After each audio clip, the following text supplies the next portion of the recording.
जय श्री कृष्ण मित्रों, आज આપણે મગની દાળના ઢોસા બનાવશું। એના માટે મેં કાલે રાતના છે ને મગની દાળ પલાળી રાખી હતી એક બાઉલ।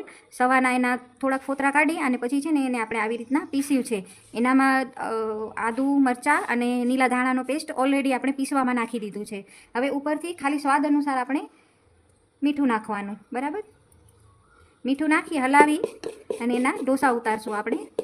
બેટર છે ને આવું રાખવાનું, બહુ પતલું નહીં કરી નાખવાનું।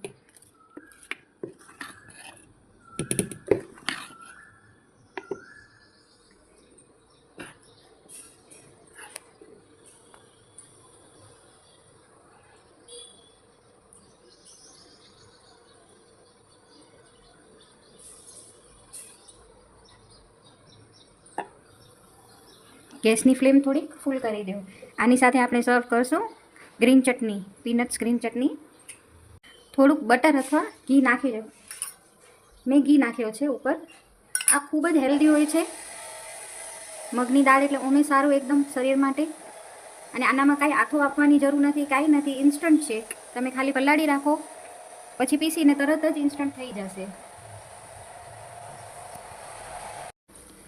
આને થોડીક વાર લાગે, થોડું પેશન્સ રાખવાનું। જુઓ કેવું સરસ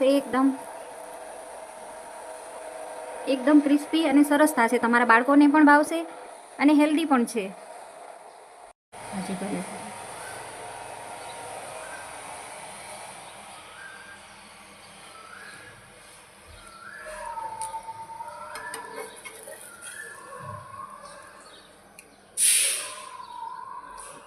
આપણે સિંગદાણાની ચટણી બનાવશું, ગ્રીન ચટણી। એના માટે સિંગદાણા, લીલું મરચું, ધાણા, આદુ અને થોડુંક લીંબુ, થોડી ખાંડ નાખશું। લીંબુ હોય એટલે ખાંડ જરૂરી છે।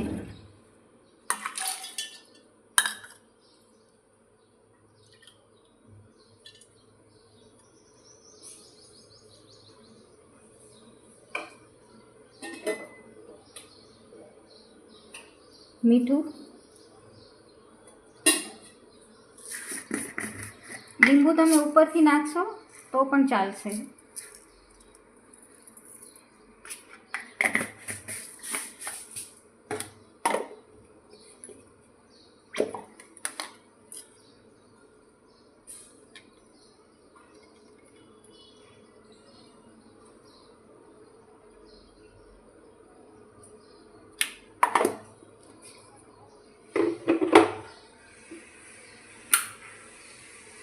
તૈયાર છે આપણા ટેસ્ટી મૂંગની દાળના ઢોસા।